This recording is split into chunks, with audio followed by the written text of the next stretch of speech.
Hey, what's up, everybody? It's Tuesday, May 22nd, 2012. Welcome to the Sports Blitz. I'm your host, Daniel Fleming. Let's get right to it. I want to talk a little bit this week about whether or not college athletes should be paid. This has been a big topic of conversation among a lot of people over the years. And obviously, the economy has changed over the past few years.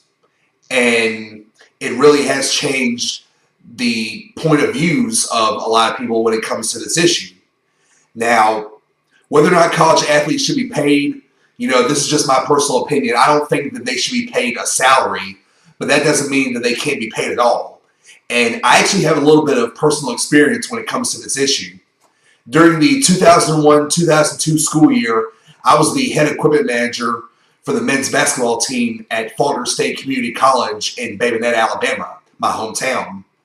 And we got paid $275 a month in what's called work study, where you would work 13 hours a week on whatever was needed at the time.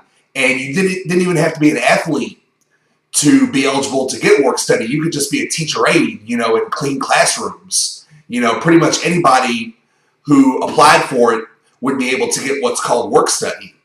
And I feel like, athletes should be eligible to get that. I mean, obviously, it would be a good starting point, as far as managing money and, learning how to manage money. That's such an important quality to have these days, especially with the economy the way it is. And, athletes in college, they get so much already as it is. I mean, you're getting free tuition, free books, 3 meals a day. You get to travel and see the country. You get access to the best training facilities, the best practice facilities. And I just feel like, work study is plenty, for athletes to have in terms of managing money and whether or not they should be paid.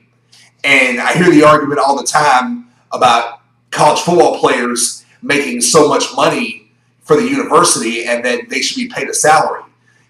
That's not necessarily the case at every school. For instance, Alabama is more of a football school and Duke is more of a basketball school. And obviously not every school is good, in football. And the way it works at a lot of the smaller schools is that if a sport isn't making that much money for the university, they'll just drop the sport. And obviously, as popular as football is, it's the big money maker these days when it comes to college sports. And, you look at basketball, it makes a lot of money, but it doesn't make as much as football does. Same thing goes for baseball, soccer, gymnastics, hockey, whatever the case may be. It's very rare, to find a school that has that many sports. Alabama obviously doesn't have a hockey team because hockey is not popular in the South as it is in the northern parts of the United States and obviously in Canada. So, like I said, my opinion is that athletes should be eligible for work study and for those opportunities, but college athletes shouldn't be paid a salary the way they are in the professional sports.